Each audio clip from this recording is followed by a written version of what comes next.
आज जौनपुर के श्री कृष्ण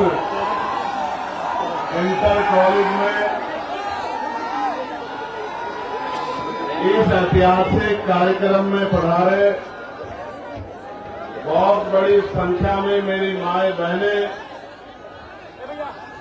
प्यारे नौजवान साथियों, बड़े बुजुर्गों, मीडिया के साथियों, पुलिस के भाइयों बहनों,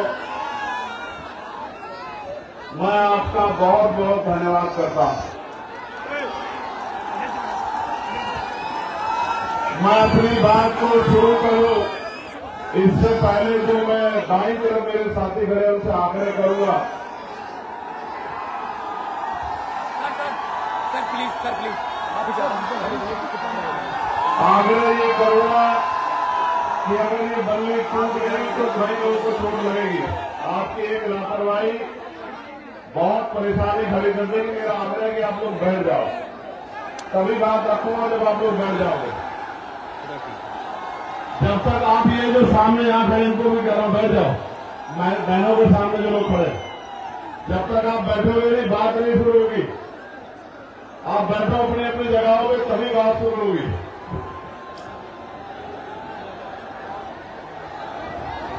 ये जो साथी है वो भी बैठो वहां जो सामने, मां बहनों से थोड़े देर पीछे पीछे होकर बैठो कि उनको परेशानी ना हो। प्यारे साथियों, आज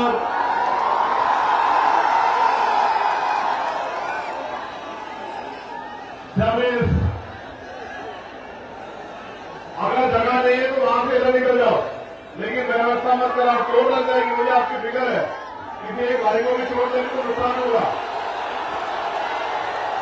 मैंने आपका प्यार देख लिया, लेकिन अब खाली करो उसको।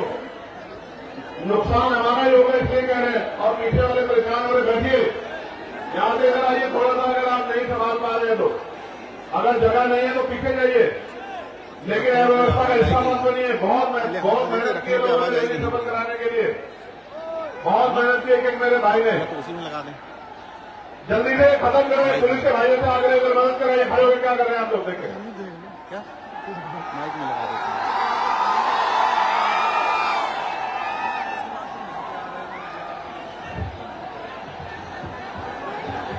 जल्दी से बैठिए, फिर बात करनी है, बहुत गर्मी है।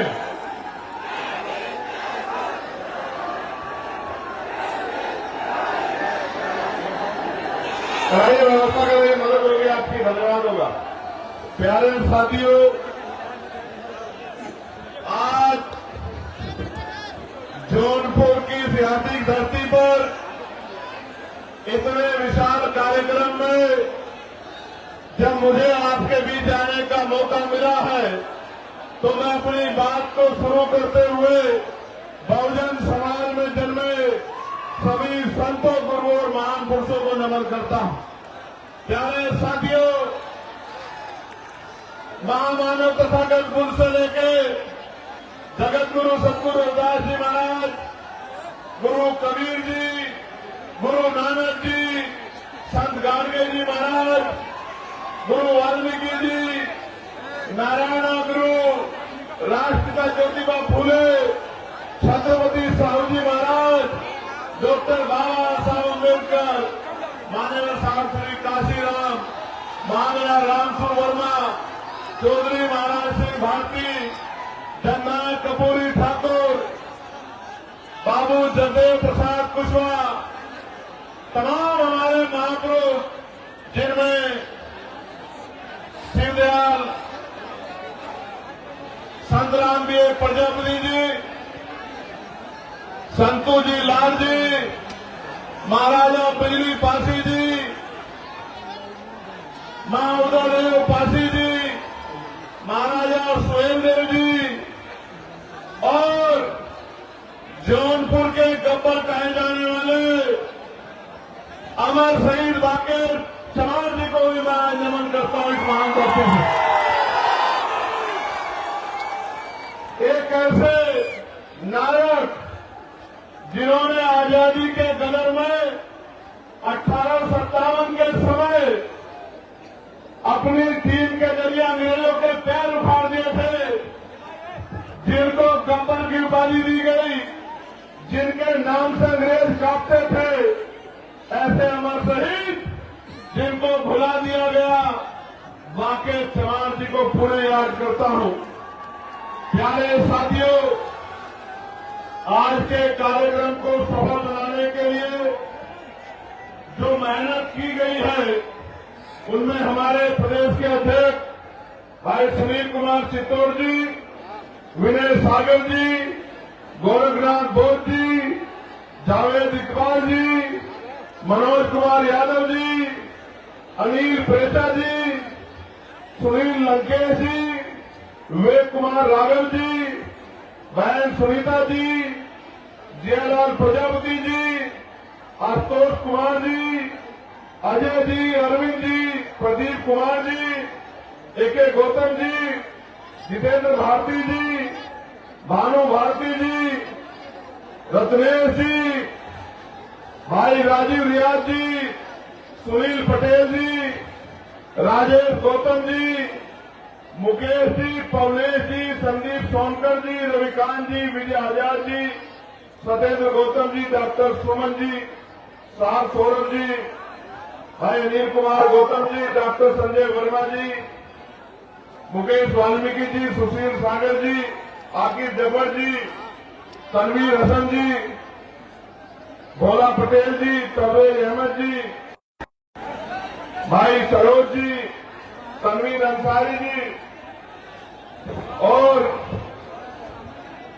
भाई एस.पी. मानव जी, शैलेंद्र कुमार जी, राजमणि पटेल जी, राकेश सिद्धार्थ जी, हीरा लाल जी, अहद भाई, इरशाद भाई, उदय प्रताप जी, डॉक्टर शमशेर जी, इंजीनियर राहुल जी, चंदन सिंघानिया जी, समरजीत पटेल जी, अमन जी, अजय जी, अनिल कुमार जी, अच्छी लाल जी, नूर आलम जी, नीलेश जी, दीपक जी, आनंद जी, रमेश जी, राजा जी, प्रमोद जी, चंद्रसेन जी का मैं बहुत बहुत धन्यवाद करता हूं। प्यारे साथियों, मैं अगर आज सबसे ज्यादा किसी का धन्यवाद करना चाहता हूं तो अपनी मातृशक्ति का करना चाहता हूं, अपनी माओं का, बहनों का, बच्चियों का, और इसलिए धन्यवाद करना चाहता हूं इसलिए क्योंकि मैंने आने से पहले एक दादी को देखा जो मोटरसाइकिल पे आई है। मुझे नहीं पता वो कहां बैठी है, वो 100 किलोमीटर से आई है, 100 किलोमीटर से मोटरसाइकिल पे।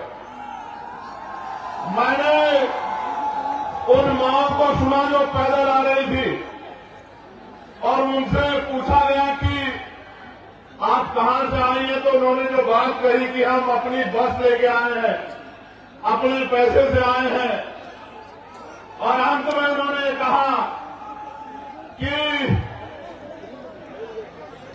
उनके पास चाय के पैसे भी अब नहीं बचे। इस प्यार का, इस कर्ज का आज मेरे पास कोई जवाब नहीं है, लेकिन अपनी बात को शुरू करते हुए सबसे पहले आपको ये कह रहा हूं, एक अवसर बनने दीजिए। आपके कच्चे घरों की, आपकी गरीबी, बेबसी, परेशानियों पे, तकलीफों को संकल्प करके कहता हूं,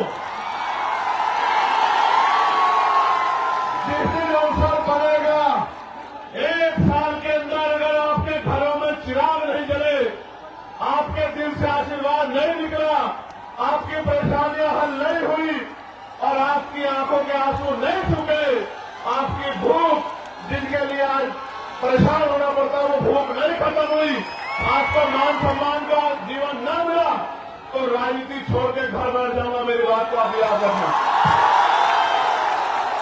प्यारे साथियों, मैं अपनी बात की शुरुआत करता हूं और सबसे पहले मैं यहां के एडमिनिस्ट्रेशन और पुलिस के भाइयों का धन्यवाद करना चाहता हूं।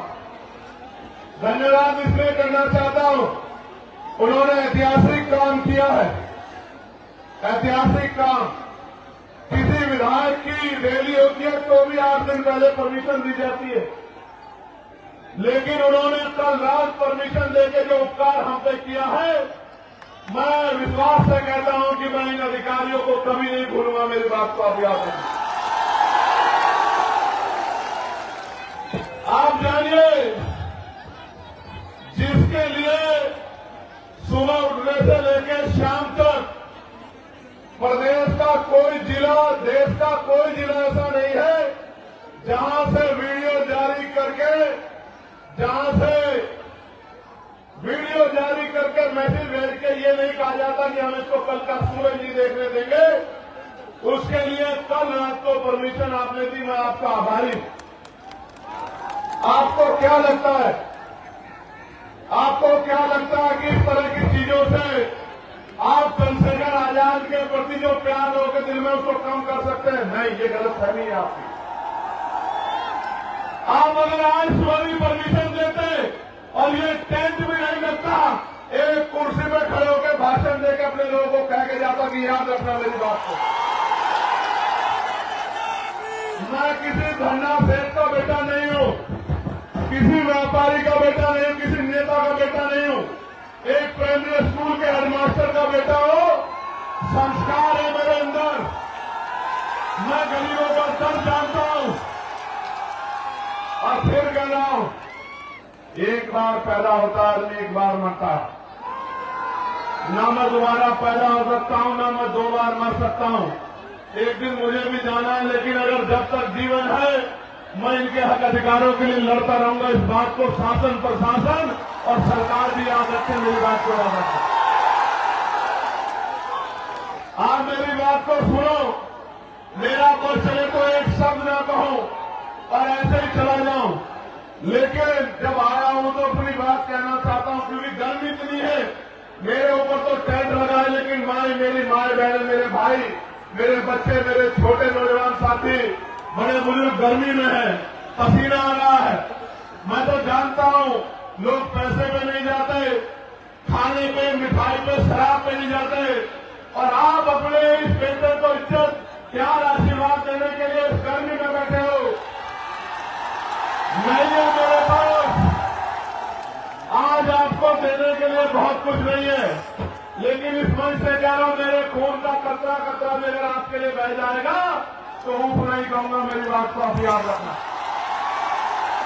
प्यारे साथियों, मैं कुछ समय इस गर्मी का आपका लूंगा, क्योंकि बहुत महत्वपूर्ण बात आपसे करनी है और आपने भी अपना काम छोड़ा है। एक एक पैसा इकट्ठा करके आपने इस रैली को सफल बनाने का प्रयास किया।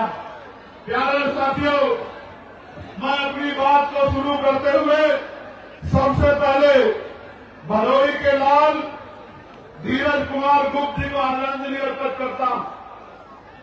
भदोही का जो लाल धीरज कुमार जी थे, जिन्होंने 2023 में अग्निवीर ज्वाइन किया और 18 फरवरी को जम्मू कश्मीर में वो शहीद हो गए।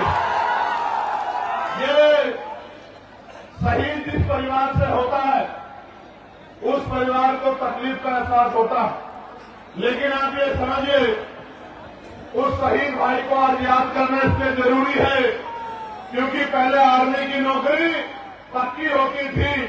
केंद्र की सरकार ने अग्निवीर के जरिए 4 साल की नौकरी करके जिस तरह से सेना का मनोबल गिराने का काम किया और नौजवानों में जो राष्ट्रभक्ति की भावना थी उसको कमजोर किया, देश इस निगम सरकार को कभी माफ नहीं करेगा। मेरी बात को आप याद रखना। भाई धीरज जी के पिताजी श्याम सुंदर गुप्ता जी, गुप्त जी, जो उनसे पहले ही इस दुनिया से चले गए, उस परिवार में जो चिराग बुझे हैं, इसलिए उस परिवार को मैं आदरांजलि भेंट करता हूं।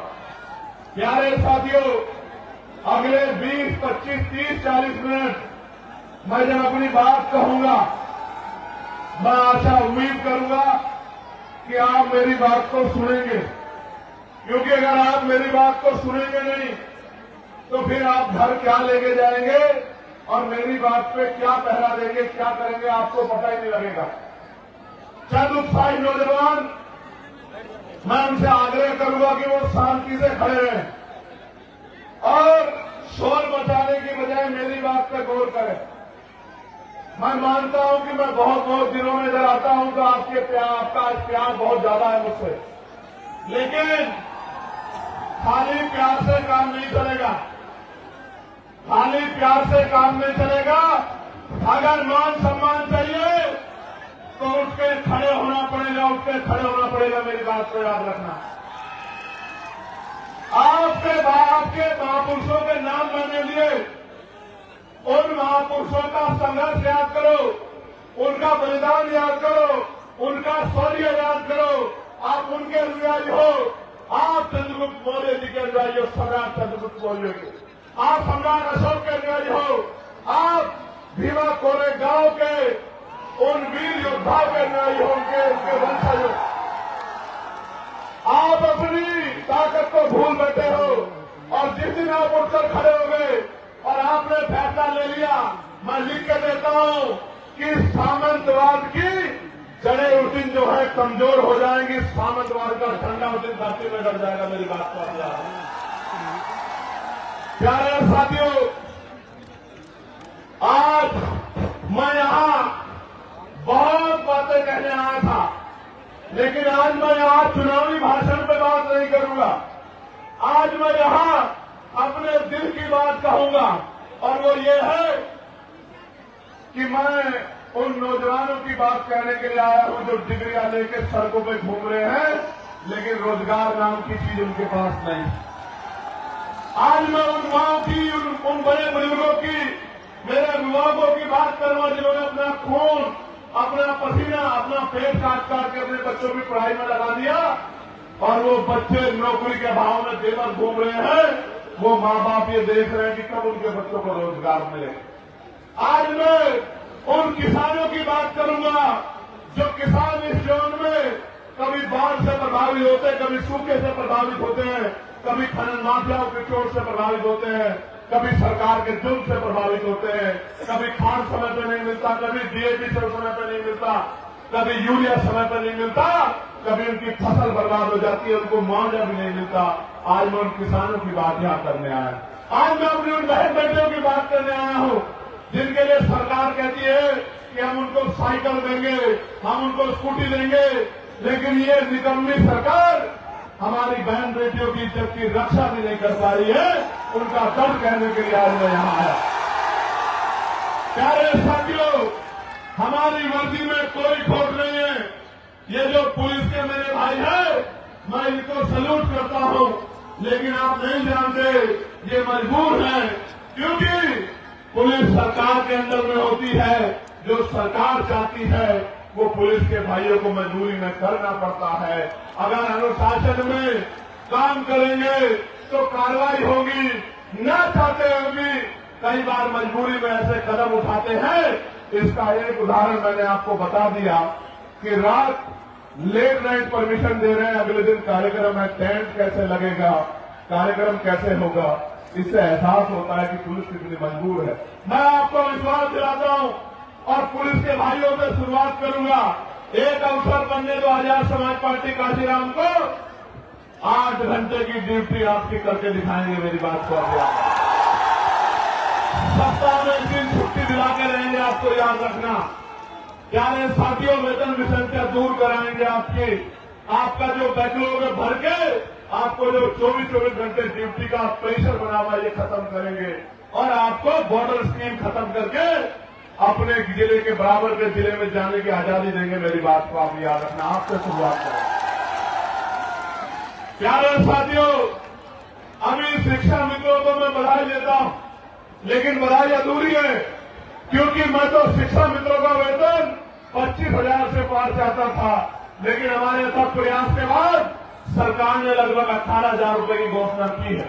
प्यारे साथियों, अभी तो शिक्षा मित्रों की बात आगे बढ़ी है, अभी तो लड़ाई पीआरडी के जवानों की बाकी है, होमगार्ड भाइयों बहनों की बाकी है, भोजन माताओं की बाकी है, आशा आंगनबाड़ी बहनों की बाकी है, पंचायत सहायकों की बाकी है, रोजगार सेवकों की बाकी है। जब तक इनके मानदेय वेतन में वृद्धि नहीं होती और इनको कम से कम 20-20 हजार रुपए का रोजगार नहीं मिलता, तब तक हम लोग रुकने वाले नहीं, सरकार को मजबूर करके छोड़ेंगे।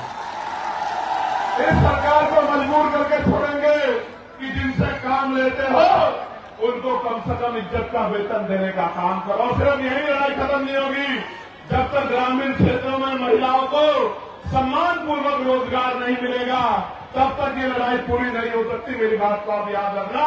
और आज कह रहा हूं 2 किलो राशन नहीं दूंगा, आटा चावल नहीं देंगे हम लोग, 2000 रुपए नहीं देंगे, लेकिन आपके बच्चों को इतनी अच्छी शिक्षा देंगे और आपको रोजगार देंगे कि आप 20,000 रुपए घर पर रहकर कमाओगे। मेरी बात को आप याद रखें। आपके बच्चों को इतनी अच्छी शिक्षा देंगे कि वो अपने पैरों पर खड़ा होकर 50,000 रुपए का रोजगार करेगा और आपसे आंसू पूछने का काम करेगा। मेरी बात को आप याद रखें। प्यारे साथियों, उत्तर प्रदेश के हालात बदल रहे हैं, उत्तर प्रदेश के हालात बदल रहे हैं और एक तरफ तो नीले झंडे वाले बाबा साहब अम्बेडकर के अनुयायी पूरे साहू के अनुयायी घूम रहे हैं, दूसरी तरफ कुछ बहरूपिये भी घूम रहे हैं। और बहरूपियों को कैसे पहचानना है, बहरूपियों को कैसे पहचानना है, तो उनकी बातों में गौर करना पड़ेगा। एक नेताजी तो विधानसभा में खड़े होकर कहते हैं, हालांकि मैं इस भाषा को नहीं यूज करना चाहता था, लेकिन मुखौटे तो उतारने पड़ेंगे, बिना मुखौटे उतरे काम नहीं चलेगा। मैं जो मंचासीन हमारे नेता उनको भी बताना चाहता हूं कि आज देश में सिर्फ समान जाति को आरक्षण नहीं मिलता, पूरे शेड्यूल कास्ट को आरक्षण मिलता है, पूरे बैकवर्ड कास्ट को आरक्षण मिलता है। और तो और कई सारे मैं देश भर में घूमता हूं, क्षेत्रीय आधार पर तो सामान्य जाति के लोगों को भी हिमाचल में, जम्मू कश्मीर में, उत्तराखंड में आरक्षण का लाभ मिलता है। और तो और 2019 से AWS के जरिए सामान्य जाति के गरीबों को भी आरक्षण का लाभ मिलता है।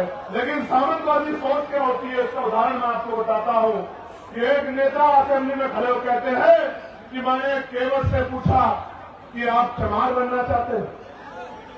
आप समझो मानसिकता क्या है, वो ये बताने का काम कर रहे हैं, क्योंकि निषाद समाज के लोग ये मांग कर रहे हैं कि उनको शेड्यूल कास्ट में रखा जाए, तो ये बताने का काम कर रहे हैं कि जो आरक्षण लेता है वो चमार बन जाता है।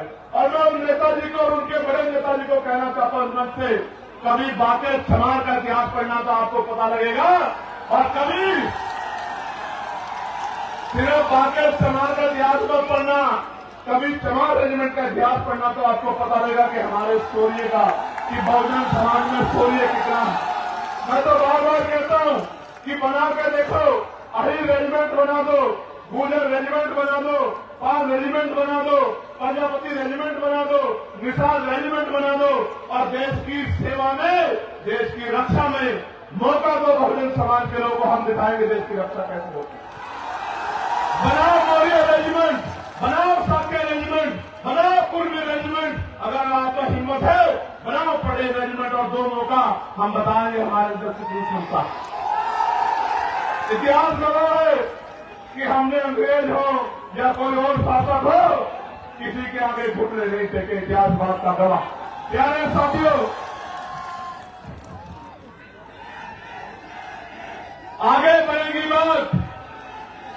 अब 15 मार्च को मैं निमंत्रण भी देता हूं, और क्योंकि मीडिया पता नहीं क्या प्रचार करेगी, तो आपको बताना भी चाहता हूं कि 15 मार्च को बाराबंकी में आजाद समाज पार्टी का जैसे आज रेला हुआ ना, ये बहुजनों का मेला लगा है यहां जौनपुर में, ऐसा ही मेला लगेगा बाराबंकी में।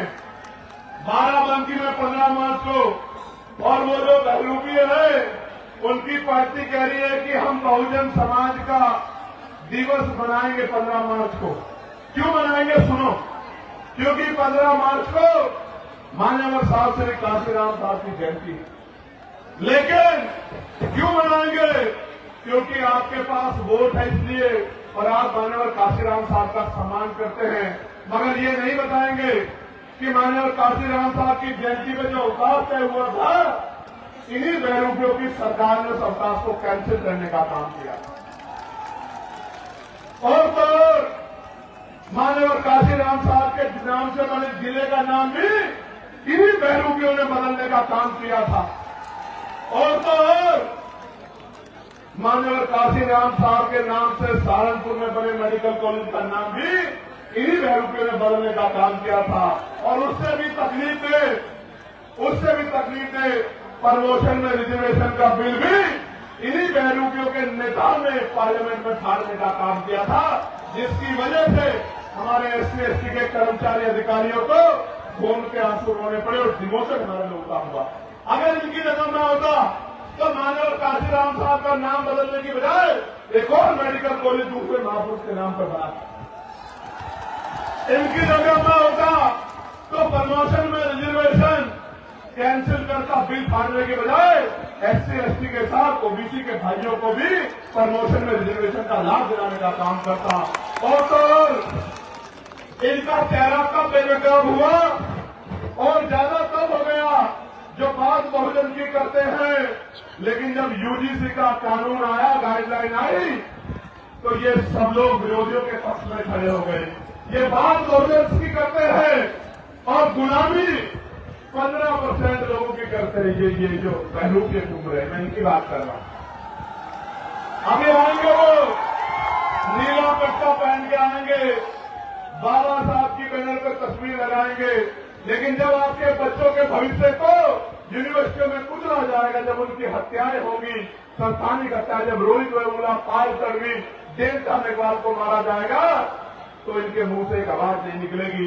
तब ये गुलामों की तरह अपने मालिकों का साथ देंगे, अपने बहुजन गरीब समाज का साथ नहीं देंगे। प्यारे साथियों, आपको भी कमर कसनी है कि अपने बच्चों की हत्या नहीं होने देनी है।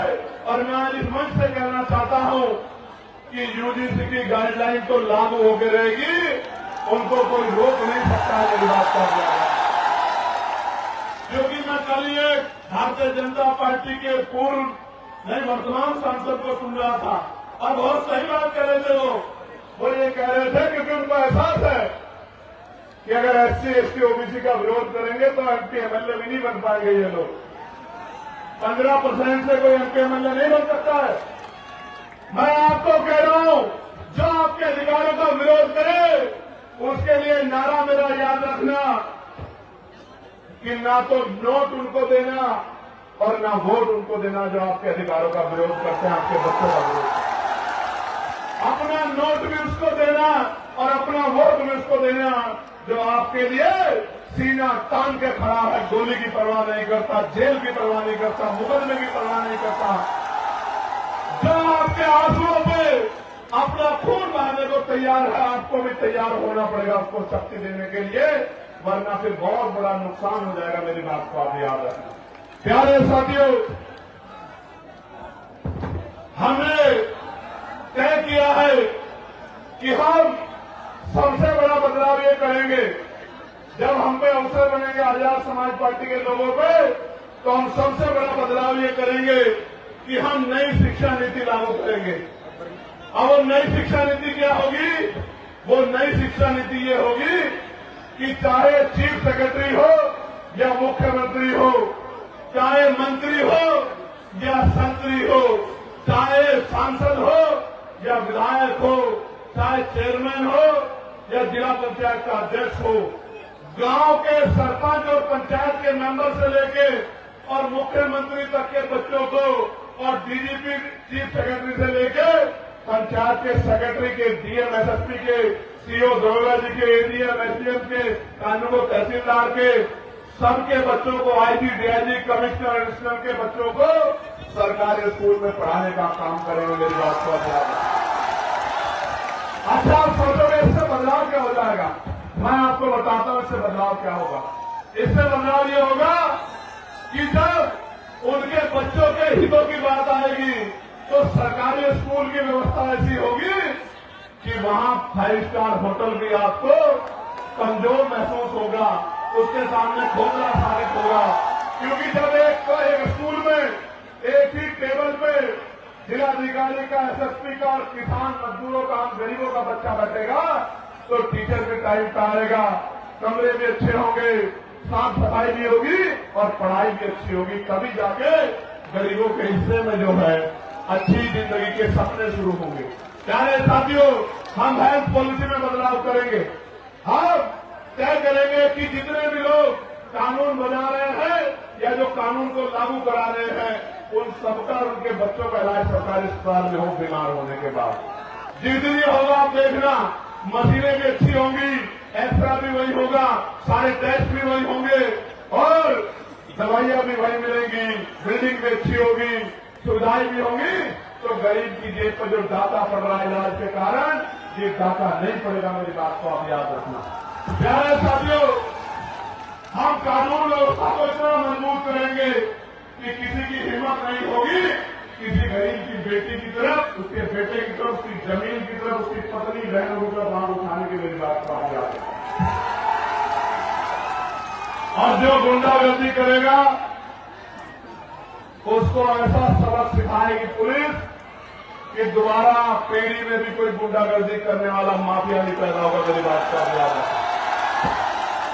प्यारे साथियों, ये जो केंद्र और राज्य की डबल इंजन की गुंडागर्दी की सरकार चल रही है, इस गुंडागर्दी की सरकार को सबक सिखाने का समय आ गया। मेरे भाइयों, मैं आपसे आग्रह करना चाहता हूं कि इस गुंडागर्दी का जवाब हमें वोट की ताकत से देना।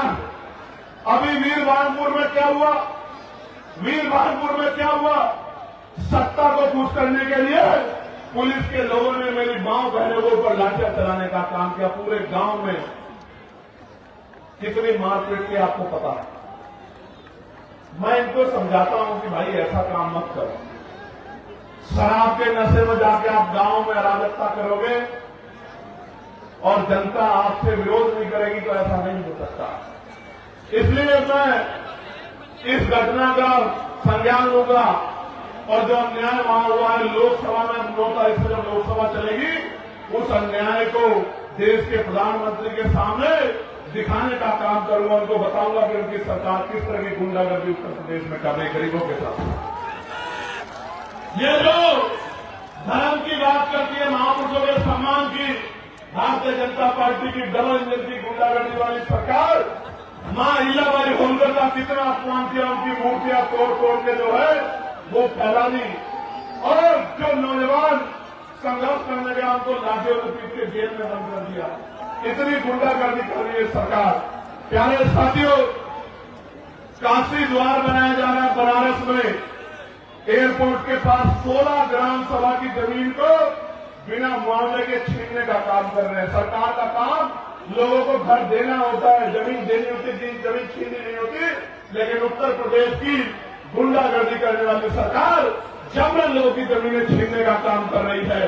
प्रयागराज के फूलपुर के चट्टिनोदा मुकुंदपुर गांव में जबरन जमीन अधिग्रहण की जा रही है और किसान आंदोलन कर रहा है। और किसान तो ये भी कह रहा है जान दे देंगे लेकिन जमीन नहीं देंगे। आप ये देखो किस तरह से किसानों को, मजदूरों को नोचने का काम ये सरकार कर रही है। प्यारे साथियों, फतेहपुर जिले में मनरेगा कर्मियों को 6 माह से मानदेय नहीं मिल रहा है क्योंकि नया जी राम जी कानून लाके इन्होंने 40% पहला सरकार को, राज्य सरकार को देने को कहा है और राज्य सरकार पूर्ण कर्जे में है। उत्तर प्रदेश के हर व्यक्ति पे लगभग 30-35 हजार रुपए का कर्ज है इनकी गलत नीतियों की वजह से। आज तो हालात ऐसे हैं, दुकान मंडी, दाल मंडी में जो दुकानें तोड़ी जा रही है, लगभग 100 दुकानें ऐसे जिनका मुआवजा सरकार ने अभी तक नहीं दिया। मिर्जापुर में बाढ़ और सूखे की मार से जनता परेशान है लेकिन सरकार की आंखें नहीं खुल रही है। और गाजीपुर में गंगा कटान और बाढ़ की समस्या से किसान और आम आदमी परेशान है। उनको फसलों का दाम भी नहीं मिल रहा है और सरकार सोई बैठी है। जनपद चंदौली में जो लाइफ लाइन कही जाती है, लेबरनासा मुख्य न्याय की इतनी हालत खराब है कि किसान सिंचाई के लिए भी परेशान है। प्यारे साथियों, हमने तय किया है कि अब इस गुंडागर्दी की सरकार को उत्तर प्रदेश से खराब करना है और खदेड़ करना ही नहीं है, इनकी हालत ऐसी करनी है कि दोबारा जनता के साथ अन्याय करने के बारे में ये सोच भी ना पाए। प्यारे साथियों, और उसके लिए कसनी पड़ेगी, आपको मुझे हिम्मत दिखानी पड़ेगी, आपको मुझे ताकत बनानी पड़ेगी। और जिस तरह 69,000 शिक्षक भर्ती के बच्चों को इन्होंने, जिसमें पिछड़े वर्ग के बच्चे पाल, प्रजापति, कश्यप, सैनी, मौर्य, साकेत, शुक्ला, बिंद, राजभर, केवट, मल्ला, यादव, भूषण, जाट, तमाम पिछड़ी जातियों के बच्चे, सैन विश्वकर्मा के बच्चे, मेरे आज भी याद है, लाठियां मार मार के उन बहनों के हाथ तोड़ दिए लखनऊ में, जब वो मुख्यमंत्री के दरवाजे गई, लेकिन उनको नौकरी सरकार ने आज तक नहीं दी। मैं पूछना चाहता हूं, जो सरकार गरीबों के बच्चों की नौकरी छीनने का काम करती है, वो क्या गरीबों की जैसी हो सकती है क्या? मैं आपको याद दिलाना चाहता हूं, कप्तान में क्या हुआ मेरठ में, आपने देखा था नहीं देखा तो बताओ। जब मैं उस मां को न्याय दिलाने के लिए और अपनी बहन बेटी जिसको उठा ले गए थे गुंडे, उसको बरामद कराने के लिए दौड़ रहा सड़कों में, आपने देखा था नहीं देखा था? क्यों दौड़ना पड़ रहा था मुझे? क्योंकि ये सरकार हमारे बच्चों को न्याय नहीं दिलाना चाहती। और हालत ऐसी है कि मीडिया को भी नहीं, जो मीडिया जिसको लोकतंत्र का चौथा स्तंभ कहा जाता है, अघोषित इमरजेंसी चल रही है उत्तर प्रदेश में, हमारे मीडिया के भाइयों को भी पीड़ित परिवार से बात नहीं करने देते, उनके साथ भी गुंडागर्दी करते हैं। ये आलम हो गया उत्तर प्रदेश में। अब दो ही रास्ते हैं, क्या तो हम इस गुलामी को सहे या फिर हम इस गुलामी की बेड़ियों को जड़ से उखाड़ सके। आप बताओ तैयार हो या नहीं हो? बताओ, बोलो हम लोग, बताओ तैयार हो या नहीं हो? बोलो ऊपर बैठे हाथ लोग, बताओ तैयार हो या नहीं हो? वो जो वहां छत पर चढ़े हुए हमसे पूछना चाहता हूं, तैयार हो या नहीं हो? बताओ यार साथियों, गौर करो। अब आप जब गांव में जाओगे तो क्या बताओगे कि भैया क्या करेंगे, भैया का साथ क्यों देना है, आजाद समाज पार्टी को वोट क्यों देनी है, आजाद समाज पार्टी का एमएलए क्यों जिताना है, आजाद समाज पार्टी का जिला पंचायत सदस्य क्यों जिताना है, आजाद समाज पार्टी का प्रधान और क्षेत्र पंचायत सदस्य क्यों जिताना, मैं आपको बताऊंगा। मैं बताता हूं क्यों जिताना है।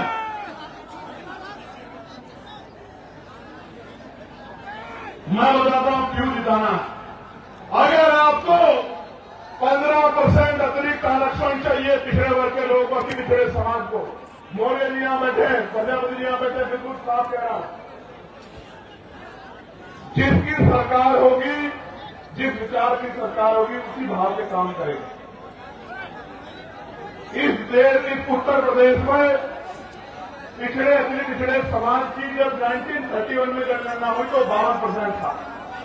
फिर उसके बाद 600-700 नई जातियां उसमें जोड़ दी गई।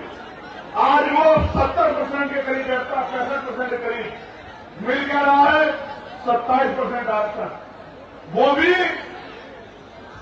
मध्य प्रदेश में जहां 90% SC/ST OBC है, वहां मिल रहा है 14%, 13% आरक्षण भी दे रहे हैं। यूजीसी का मामला सुप्रीम कोर्ट में जाता, मैं सम्मान करता हूं सुप्रीम कोर्ट का, लेकिन अगले रजिस्टर हो जाता है। लेकिन आपका मामला कई सालों के बाद में पूछने वाला नहीं है। आज मैं ऐलान करके कह रहा हूं, आप जाके घर घर बताना। और क्योंकि हम लोग महापुरुषों को मानने वाले लोग हैं, हमारा संकल्प ही हमारी शक्ति है। जिस तरह केंद्र की सरकार ने 10% आरक्षण 3 दिन के अंदर सामान्य जाति के गरीब भाइयों को दिया था बिना आंकड़ा दिखाए, 15% आरक्षण पिछड़ी अति पिछड़ी वर्ग की भाइयों को 27% से अलग आजाद समाज पार्टी का आचरण दिलाने का काम करेगी। मेरी बात को आप याद, जो अति पिछड़ी जातियों में 100 नौकरी आएगी तो 15 नौकरी आपके परिवारों में उस तरह पहुंचेगी जिनमें आपके हिस्से को कोई दूसरा नहीं ले पाएगा। और बाकी आपकी हिम्मत पे है, आप पढ़े लिखे आपके बच्चे जनरल मेरिट या पिछड़े वर्ग में भी जाएंगे तो उसमें भी आपकी नौकरियों का संरक्षण करने का काम हम लोग करेंगे। मेरी बात को आप प्यारे साथियों, जातिगत गणना में ओबीसी का अगर कॉलम जुड़वाना है, ओबीसी की गणना करानी है, ये पता करना है कि ट्रैक्टर किसके पास है, ट्रॉली किसके पास है, बस किसके पास है, 4 पहिया गाड़ी किसके पास है, 2 पहिया गाड़ी किसके पास है, किसके अकाउंट में कितने पैसे, किसके पास कितना बिजनेस है, किसके पास क्या व्यापार है, किसके पास कौन शिक्षित है, किसके पास जमीन में जानकारी करनी है तो जनगणना करानी नहीं पड़ेगी और आर्थिक आंकड़े भी उसके जारी करने पड़ेंगे। ये तभी संभव होगा जब आजाद समाज पार्टी काशीराम के मेंबर असेंबली में और पार्लियामेंट में खड़े होंगे, तभी संभव होगा। इसके अलावा कोई रास्ता नहीं। प्यारे साथियों, अगर प्रमोशन में रिजर्वेशन SC, ST, OBC के कर्मचारियों को दिलाना है, उनके हितों की रक्षा करनी है, तो आपको आजाद समाज पार्टी काशीराम को ताकत देनी चाहिए। अगर आपको निजी क्षेत्रों में आरक्षण लागू कराना है, अपने बच्चों की हिस्सेदारी सुनिश्चित करनी है भेदभाव वाले समाज में, तो आजाद समाज पार्टी काशीराम को आपको वोट देनी है। क्योंकि आजाद समाज पार्टी काशीराम का इकलौता सांसद ही वहां यूजीसी के गाइडलाइन के समर्थन में सड़क और संसद में लड़ रहा था, दिल्ली जंतर मंतर में लड़ रहा था। बाकी तो आंख छिपा छिपा के इधर उधर घूम रहे। प्यारे साथियों, जो दुख तकलीफों में आपके नहीं हुए, वो कल सत्ता में के अहंकार में आपके क्या हो जाएंगे, इस बात को आपको समझना पड़ेगा। इसलिए मैं आपसे कह रहा हूं कि आजाद समाज पार्टी को अगर आप कामयाब करेंगे, ताकत देंगे, तो फिर आपकी ताकत मजबूत होती जाएगी। गौर से सुनो मेरे प्यारे साथियों, अब बदलाव की घड़ी आ चुकी है। इस घड़ी का मैं भी इंतजार कर रहा हूं और आपको भी इंतजार है।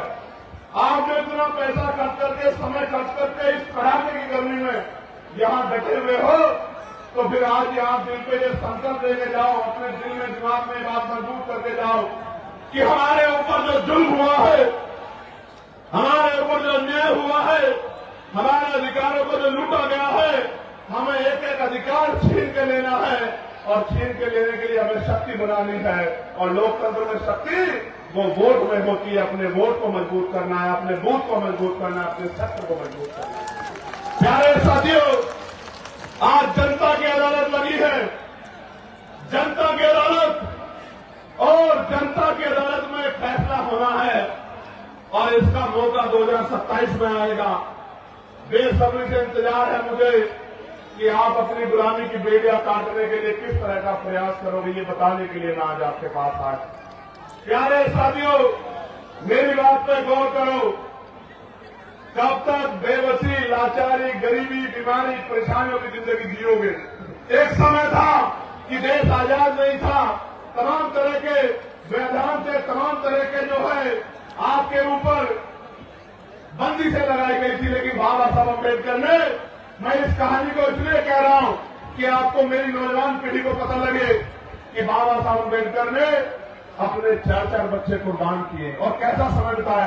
गौर से सुनो, ये जो अगली 10 मिनट है, ये आपके दिल पे ऐसी छाप छोड़ेगी कि आपको पता रहेगा बाबा साहब ने हमारे लिए क्या किया। प्यारे साथियों, इस देश में जिसके पास वोट का अधिकार नहीं है, वो किसी संवैधानिक पद पे नहीं जा सकता है। मेरी बात को आप याद रखना। सिर्फ संवैधानिक पद पे नहीं जा सकता है, उसकी सुनवाई भी कहीं नहीं होगी। इस देश में 1917 से पहले 30% लोग वोट का अधिकार रखते थे। कितने परसेंट लोग? जोर से बताओ, जोर से बताओ।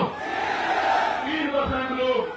फिर मॉन्टेगो चेमफोर्ड सुधार समिति बनी, उसने कुछ नए प्रावधान जोड़े, अमेंडमेंट किया कि वोट का अधिकार बढ़ना चाहिए, तो फिर नए लोगों को वोट का अधिकार मिला। किनको? जो पढ़े लिखे हैं बहुत, किनको? जो बहुत पैसे वाले हैं, किनको? जो जमींदार हैं, किनको? जो लगान देते हैं, किनको? जो व्यापारी है। और आप गरीब समाज उसमें नहीं था। फिर 15% लोगों को वोट का अधिकार हो गया।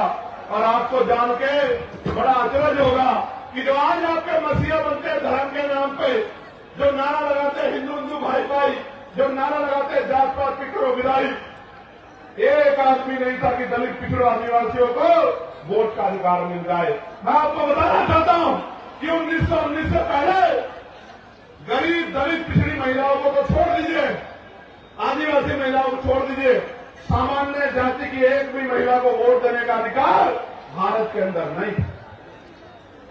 उन 15% वोटर में एक भी दलित पिछड़ा आदिवासी नहीं था। 1928 में, मैं अपने नेताओं को भी बता रहा हूं कि वो भी गौर से सुने, 1928 में बाबा साहब अम्बेडकर ने बहिष्कृत भिक्षाणी महासभा के उसके बैनर तले मेमोरेंडम दिया ब्रिटिश काउंसिल को और कहा कि ये लोकतंत्र नहीं है, देखो धनतंत्र है, पूंजीपतियों का, मनुवादियों का, सामंतवादियों का गठजोड़ है।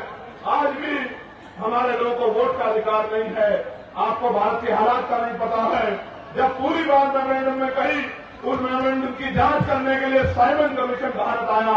जब साइमन कमीशन ने यहाँ की इतिहास हिस्ट्री को देखा, यहाँ के हालात को देखा, यहाँ के लोगों से बात की, तो फिर 3 गोलमेज सम्मेलन हुए। उन 3 गोलमेज सम्मेलन में बाबा साहब अम्बेडकर ने हम लोग का प्रतिनिधित्व किया और बाबा साहब अम्बेडकर को कम्युनल अवार्ड मिला। जब बाबा साहब को कम्युनल अवार्ड मिला तो गांधी जी ने यहां जेल में आंदोलन कर दिया और फिर 24 सितंबर 1932 में पूना पैक्ट हुआ, हमारे अधिकार छीन लिए गए। बाबा साहब ने तो ये कहा कि मैं एक फल लेकर आया था अपने गरीब समाज के लिए। इन मनुवादियों ने उस फल को छीन लिया, उसके छिलके मेरे मुंह पे मार दिए, जिसको आरक्षण का ताना दिया जाता। मैं आपको बताना चाहता हूं मेरे भाइयों, यहाँ पोती मेरी माँ, मेरे बच्चों, मेरे नौजवान बहादुर योद्धाओं, मेरे विभागों को बाबा साहब अम्बेडकर के अथक प्रयासों से भारत पहला ऐसा देश है जिसमें हर व्यक्ति को, बारीक व्यक्ति को वोट का अधिकार मिला, सारी महिलाओं को वोट का अधिकार मिला, सार्वभौमिक मताधिकार लागू हुआ। अमेरिका नहीं कर पाया आजादी के समय, संविधान लागू होने के समय ब्रिटेन नहीं कर पाया, यूरोप नहीं कर पाया, रूस नहीं कर पाया। ये अगर सामाजिक न्याय का चरित्र किसी में था तो आपके महापुरुषों में था, फूले में था, साहू में था, परियार में था, दयानंद यादव में था, बाबू जगदेव प्रसाद कुशवाहा, जननायक कपूर ठाकुर में था और बाबा साहब अम्बेडकर जैसे महान पुरुषों में था, जिसकी बदौलत इस देश में कमजोर वर्गों के लोगों की इज्जत बनी। आज भी आप जाके देखो, जिस बस्ती में वोट नहीं है, न वहां बिजली है, न पानी है, न सड़क है, न रोजगार है, न साफ सफाई है, जानवरों से पूरा जीवन। बिहार के लोग जाके देखो मुंगतार, आपको पता लग जाएगा। अपने बॉर्डर में जाके देखो, आपको पता लग जाएगा। इसलिए मैं आपको कहना चाहता हूं, मेरी इस बात को सुनना और अपने दिल पे हाथ रख के बताना कि जब 18 मार्च 1956 को बाबा साहब अम्बेडकर आगरा में सभा करते हुए कह रहे थे कि मैं बड़ी मुश्किल से तमाम तरह के अपमान सह के, आरोप सह के, अन्याय जुल्म सह के इस कारवा को वहां से यहां तक लेके आ पाया हूं। अगर आप इसको आगे ले जा सकते तो इसको पीछे मत जाने देना। मेरे बच्चों रोते हुए कह रहे थे बाबा साहब, हमसे रो रहे थे बाबा साहब, और आपको मुझसे कह रहे थे कि मेरे बच्चों इस कारवा को पीछे मत जाने देना। और बाबा साहब ये कह रहे थे, गौर से सुनो नौजवानों, मेरे जिगर के टुकड़ों, गौर से सुनो। बाबा साहब कह रहे थे कि जब मैं अपने चारों तरफ देखता हूं, एक भी नौजवान ऐसा दिखाई नहीं देता जो इस आंदोलन रूपी तंबू का बंबू बन के इस आंदोलन को आगे बढ़ा। बाबा साहब कह रहे थे, जैसे एक बंबू के ऊपर बहुत टेंटों का बोझ होता है, इस तरह से मैं बहुत सारे बोझ को झेल रहा हूं। मैं बूढ़ा हो चला हूं, शांति से मरना चाहता हूं, लेकिन एक भी नौजवान मेरे आंदोलन को आगे बढ़ाने के लिए खड़ा नहीं हो रहा है। और आज मैं गौरवान्वित हूं कि ये लाखों का समंदर और इसमें नौजवानों का ये सब इंकलाब इस बात की गवाही दे रहा है कि हमने बाबा साहब के दर्द को मान लिया, हमने बाबा साहब अम्बेडकर के दर्द को मान लिया है और हमने बाबा साहब के पूरे सपने को पूरा करने का मन में ठान लिया है। अब इस लड़ाई को कोई नहीं रोक सकता, क्योंकि कहा गया है कि संघर्षों के साय में घनघोर जवानी पलती है और ध्यान उधर झुक जाता है, इस घोर जवानी चलती है। प्यारे साथियों, गौर से सुनो, गुलामी किसे कहते हैं? गुलामी ये है कि जब आप हार मान जाओ, गिरना गुलामी नहीं होता, फेल होना गुलामी नहीं होता, लेकिन जब आपके अंदर ये बात बैठ जाए कि आप जीत नहीं सकते, इसको गुलामी कहते हैं। 4 दिन पहले बदायूं में एक नौजवान 3 मुस्लिम बुजुर्गों, 2 मुस्लिम बुजुर्गों एक नौजवान को पीट रहा। वो 3 लोग चाहते हैं तो उसका बंदर बना देते पीट पीट के, लेकिन गुलामी इस बात को कहते हैं कि वो 3 लोग हिम्मत नहीं जुटा पाए और बिना किसी अपराध के पिटते रहे, बेइज्जत होते रहे, इसको गुलामी कहते हैं। आज के हालात उत्तर प्रदेश में किसी को कहीं से पकड़ो, कहीं गोली मारो, कहीं दिखाओ और कोई मुकदमा लगाओ, क्योंकि वो मुसलमान है तो कोई पूछने वाला नहीं, वो यादव है तो कोई पूछने वाला नहीं है, वो कुर्मी है तो पाक प्रजापति का सब है तो कोई पूछने वाला नहीं है, वो निसार है तो कोई पूछने वाला नहीं है, फांसी है तो कोई पूछने वाला नहीं, गोली मारो जेल हो। मदरसे में कब्जा, मस्जिद में कब्जा, खानका में कब्जा, कोई पूछने वाला नहीं है। पुलिस की मौजूदगी में फतेहपुर के मकबरे में जाकर तोड़ कर देने की कहने वाला, क्यों? क्योंकि सबको डर लगता है कि कहीं ये भीड़ आपकी जान ना ले ले।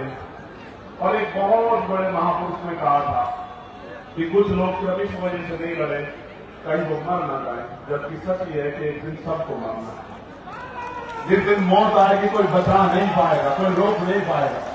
इसलिए मैं आपको कहना चाहता हूं और मैं आपसे पूछना चाहता हूं, क्या आप यहां से जाके काम करोगे नहीं करोगे? बताओ मुझे, क्या करना है आपको पता है नहीं पता है? मैं आपको बताता हूं क्या करना। आज जब मैं अपनी बात को कह के यहां से जाऊंगा तो मेरे बाद पैसे वाले लोग आवाज आ रही है, अरे आवाज हाथ खड़ा करना, अब नीचे करो। जब मैं अपनी बात कह के आज यहां से जाऊंगा मेरे बाद पैसे वाले सक्रिय हो जाएंगे, आपके घरों पे आएंगे, चुनाव का समय आएगा, कहेंगे पैसा ले लो, साठ ले लो, मिठाई ले लो, शराब ले लो। चंद्रशेखर आजाद के चक्कर में मत पड़ो, चंद्रशेखर आजाद बहुत दूर रहता है, आपको यही रहना है। मैं आपको वचन देकर कहता हूं, अगर आप मेरा काम उठेगी तो आप उठाने वाला चैन से सो नहीं पाएगा। मेरी बात को आगे आता, चंद्रशेखर आजाद आपसे दूर नहीं रहता। उनको बता दो कि चंद्रशेखर आजाद आपके दिलों में रहता है और उसको पैसे से निकाल नहीं सकते हो, उसको पैसे निकाल नहीं सकते हो। एक दिन के लिए नहीं दिया वोट। बाबा अम्बेडकर ने कहा है और मानव काशीराम साहब ने कि वोट का अधिकार गुलामी से मुक्ति के लिए दिया है, बिकने के लिए नहीं दिया है। और वोट की रक्षा ऐसे करनी है जैसे बहन बेटियों की रक्षा करते हैं। मैं आपको कहना चाहता हूं मेरे लोगों, बिल्कुल मत घबराना, आने वाला समय आपका है। मेरी बात को आप याद रखें। करना क्या है? करना यह है कि यहां से जाके मुझसे वादा करो कि मैं अपने बूथ को तैयार करूंगा, हर बहुजन समाज के व्यक्ति के घर जाऊंगा, हर घर में जाके अपनी नीतियां बताऊंगा, अपनी पार्टी का एजेंडा बताऊंगा, भाईचारा बनाऊंगा और एक एक वोट आजाद समाज पार्टी के समर्थन में तैयार करने का काम करूंगा। बताओ करोगे नहीं करोगे? करोगे नहीं करोगे? बताओ। मैं अपनी मां को कहना चाहता हूं, अपनी इस राज में फोन करना, बेटी की ससुराल में, बेटे की ससुराल में, बहन को जो मुझसे लगती है, मेरी बुआ को जो आपकी नजर लगती है, उसको फोन करना और कहना कि इधर उधर नहीं देखना, इस बार वोट आजाद समाज पार्टी काशीराम को अपने भाई चंद्रशेखर आजाद को जाएगा नहीं जाएगा? बताओ। और आप लोग क्या करोगे? आप लोग ये करना कि अपनी बस्ती को तैयार करना, अपने कस्बे को तैयार करना, अपने गांव को तैयार करना। और अगर सच्ची श्रद्धांजलि देना चाहते हो बाबा साहब को, उनके आंसू को सुधारना चाहते हो, अपने गांव का सपना पूरा करना चाहते हो, तो इस गरीबी बेबसी के जीवन को खत्म करने के लिए आपको खुद को मजबूत करना पड़ेगा। आजाद समाज पार्टी जब कोई पैसा लेके आएगा तो भूल को नहीं आओगे मुझे, जोर से बताओ, दोनों हाथ उठा के बताओ, भूल को नहीं आओगे। ऐसा तो नहीं होगा किसी और की नाराजगी मुझसे निकालोगे? पक्का? कोई ऐसा तो नहीं कि आपको गुमराह कर दे? ताकत बनाओगे बनाओगे, मेहनत करोगे करोगे। मेरे प्यारे साथियों सुनो, मांगने से भीख मिलती, अधिकार छीनने पड़ते हैं और छीनने के लिए शक्ति बनानी पड़ती है। और जब तक वोट का अधिकार हमारे पास है तब तक ही मौका है कि हम संविधान को मानने वाले लोग हैं, हम किसी दूसरे रास्ते को इख्तियार नहीं कर सकते। इसलिए मैं आपसे कहना चाहता हूं, करोगे ना मेहनत? कौन आता है बताओ, करोगे नहीं करोगे मेहनत? वो जो पीछे लोग बैठने के बाद हाथ भी बताओ, करोगे नहीं करोगे मेहनत? आवाज नहीं जाने लग जाएगी, बताओ वो जो पीछे मेहनत करोगे नहीं करोगे? ये बताओ, इस गरीबी के जीवन में खुश हो गया? इसको बदलना चाहते हो ना?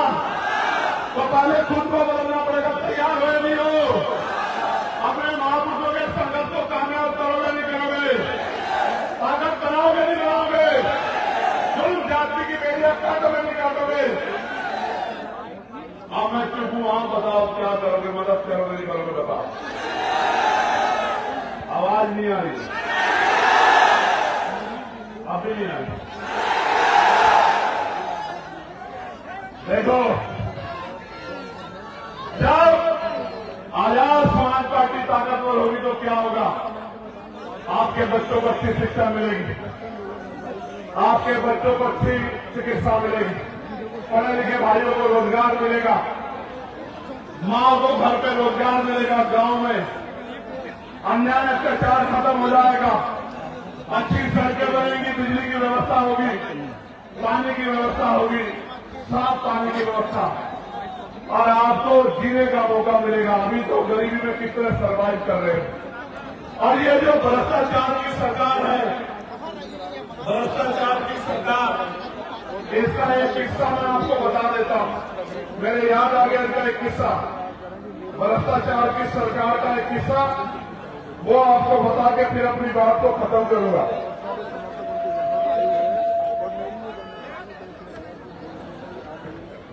हापुड़ एक जिला है पश्चिमी उत्तर प्रदेश में, वहां 517 गरीब जोड़ों की शादी का कार्यक्रम था। 75 लाख रुपए में टेंडर दिया गया ठेकेदार साहब को, लेकिन जब बाराती आए तो जो टेंट लगा हुआ था वो फटा हुआ था, और जब बाराती खाना खाने गए तो खाना इतना सड़ा हुआ था कि उसको आदमी को छोड़ो जानवर भी ना खाए। ये योजना नहीं ला रहे हैं, ये योजनाओं के जरिए अपने पेट को भरने का काम कर रहे, गरीबों के हक की मेहनत की कमाई को छीन के ये लूटने का काम कर रहे हैं। इस भ्रष्टाचारी सरकार को हमको 2027 में जवाब देना है, अपनी ताकत बनाते। भ्रष्टाचार रोकोगे नहीं रोकोगे? पक्का? तो मैं आपका सबका बहुत बहुत धन्यवाद करता हूं और आपसे अपील करता हूं कि आज से आप काम में जुट जाना। अगर आशा बहनें, आंगनबाड़ी बहनें, भोजन माता, पंचायत सहायक, रोजगार सेवक, पीआरटी के जवान, होमगार्ड भाइयों के लिए अगर उनके वेतन में वृद्धि करानी है, अपने पढ़े लिखे बच्चों के लिए रोजगार चाहिए, अपने क्षेत्रों में विकास कराना है, और ये जो पेपरों में पेपर लीक होते हैं, भर्तियों में घोटाले होते हैं, बंद कराने हैं, निष्पक्ष भर्तियां करानी है, तो फिर कमर कस देना, आपसे जाकर मेहनत करने का काम करना। करोगे नहीं करोगे? चलो फिर दोनों हाथ उठा के एक बार धन्यवाद कर दो। ऊपर वालों ने कम हाथ उठाया जो वहां है। नारा लगाओ मेरे साथ, जय भीम, जय भारत, जय संविधान, जय मंडल, जय जोहर, वोट हमारा, राज तुम्हारा, वोट हमारा, राज तुम्हारा। एक नारा जो नया दिया है आज, वोट किसको दोगे? वोट अपना बहुजन को और नोट अपना बहुजन को। समझे नहीं समझे? न मनवादियों को वोट देंगे, न नोट देंगे। वादा करो मुझसे, पक्का? वादा हो गया? चलो बहुत बहुत धन्यवाद आप सबके लिए, मंगल कामनाएं। एक दो नारे और रह गए, जरा जोर से लगा दो। हमारी सेना जिंदाबाद, जिंदाबाद, जिंदाबाद। हमारे अर्धसैनिक बल जिंदाबाद, जिंदाबाद, जिंदाबाद। हमारी पुलिस जिंदाबाद, जिंदाबाद, जिंदाबाद। परमिशन में आज समय पर दे दिया करो, क्यों ऐसा करते हैं? सुनो, जब आजाद समाज पार्टी राजकाज में होगी, कोई विपक्ष आदमी रैली करेगा तो हम उसको 1 महीना पहले परमिशन दिला देंगे। हम इनके तो डरपोक नहीं है जो लोकतंत्र में